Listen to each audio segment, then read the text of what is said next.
A Rússia é certamente um lugar peculiar, com experiências peculiares. Coisas como cachorro com duas cabeças, híbridos dos homens e macacos, ou um cachorro com uma cabeça, mas sem o corpo.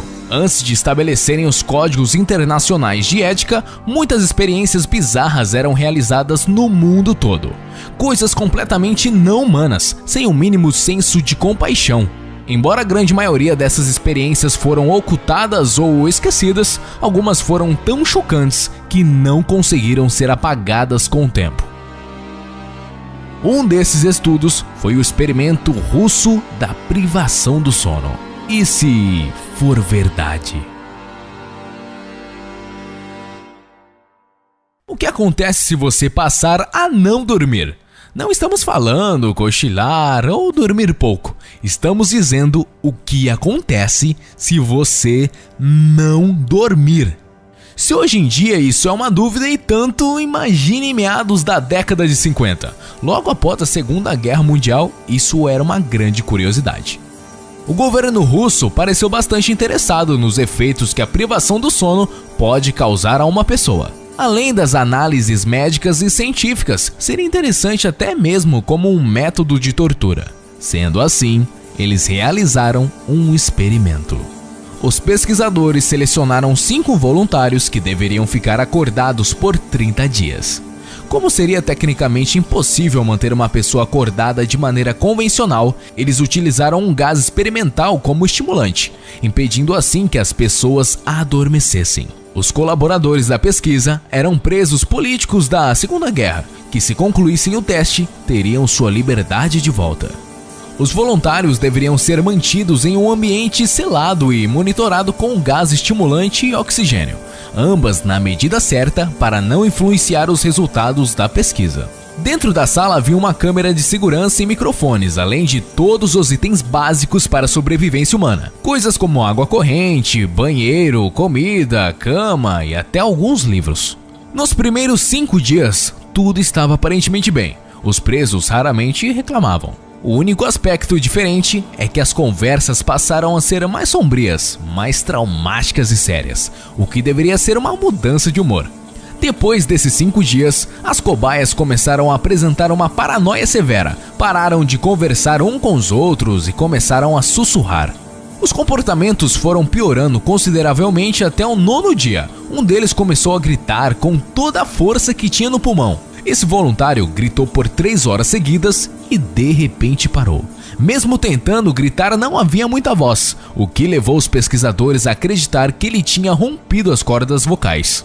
O mais interessante foi a reação ou a falta de reação dos demais voluntários. Ninguém reagiu à situação, eles continuaram sussurrando no microfone. Depois disso, foi possível observar os estranhos comportamentos dos prisioneiros. Outros gritavam como outro rapaz, outros arrancavam página dos livros e colavam nas vigas, utilizando as próprias fezes. Nesse momento, os presos já não pareciam ter o mínimo raciocínio lógico, e essas situações bizarras foram ficando cada vez mais estranhas.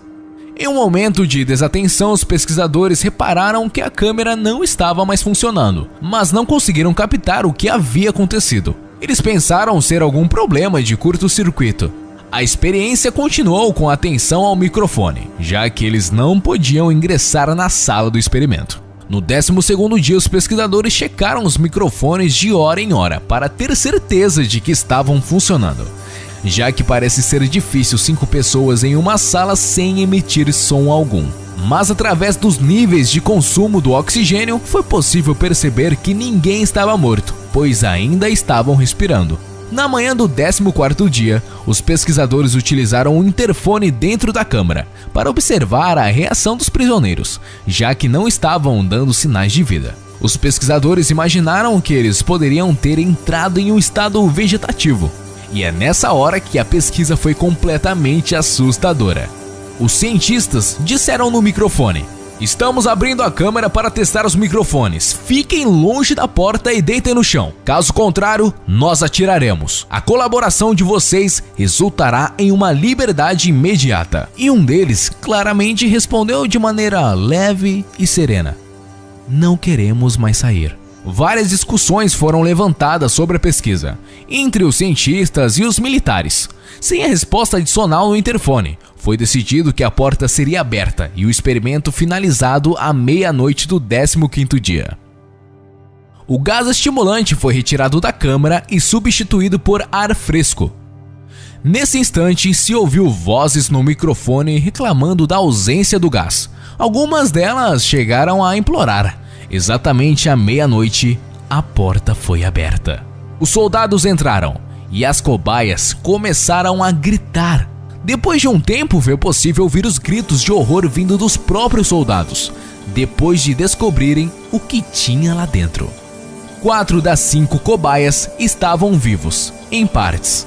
Havia sérios ferimentos em seus corpos. Alguns pedaços de carne humana foram utilizados para tampar o ralo, por onde corria água corrente. A sala estava com 10 centímetros de alagamento misturado de água e sangue. As cobaias foram levadas às pressas para análise, devido ao precário estado de seus corpos. Todos os ferimentos foram autoinduzidos. Eles mesmos se machucaram daquela maneira. E os machucados não foram feitos com dentes, e sim com as mãos. Haviam feridas extremamente profundas na região da costela.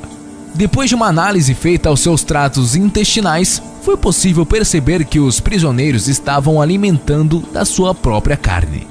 Todas as cobaias estavam lutando fortemente para permanecer acordadas, sendo extremamente agressivos.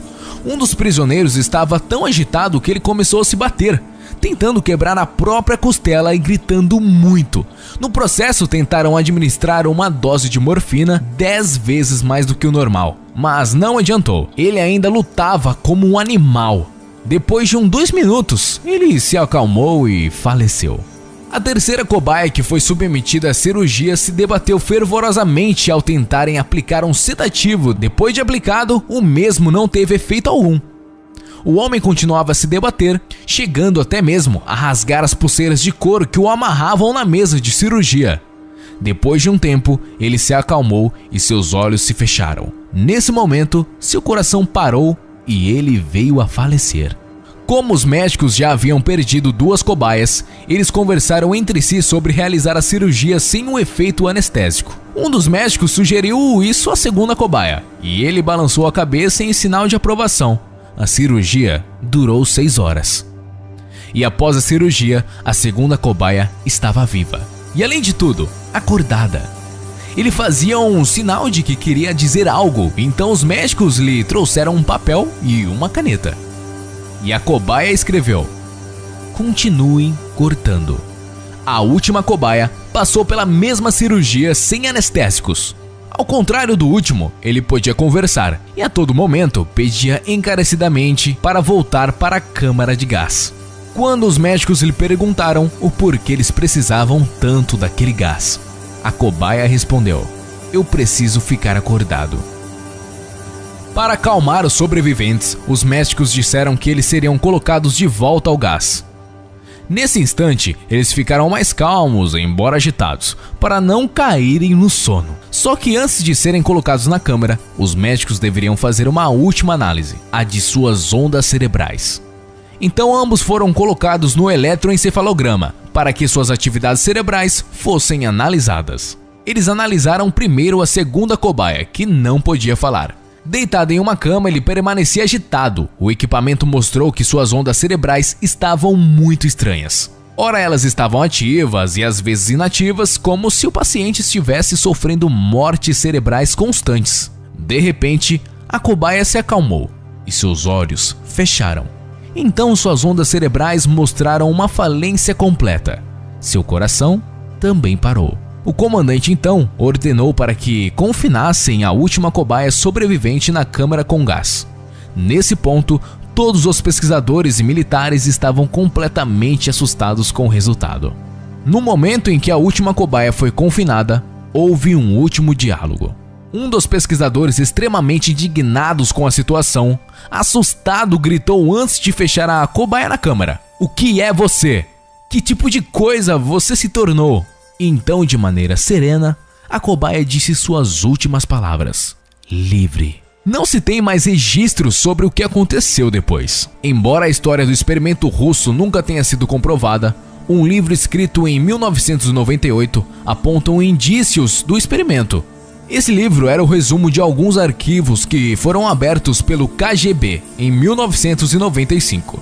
Alguns dos casos eram de operação e experimentos secretos que ocorriam de maneira cruel desde a Segunda Guerra Mundial, até meados de 1960, quando iniciaram os Códigos Internacionais de Ética para Experimentos Científicos. Nesse livro, consta sobre a existência de um experimento russo da privação do sono. Embora não podemos afirmar o quanto desse relato é verdadeiro, há relatos de sua existência. Por mais que pareça extremamente bizarro, ainda não se sabe ao certo o que pode acontecer com pessoas que ficam muito tempo sem dormir, embora todos os estudos levam à morte. Fala aí, seus curiosos, beleza? Bom, esse foi o vídeo de hoje do canal Fatos Desconhecidos. Se você gostou, então já mete esse dedo aí no like, beleza? E não se esqueça de curtir a nossa página no Facebook, seguir a gente no Instagram e divulgar o vídeo para toda a galera que você conhece, beleza? Muito obrigado e até a próxima.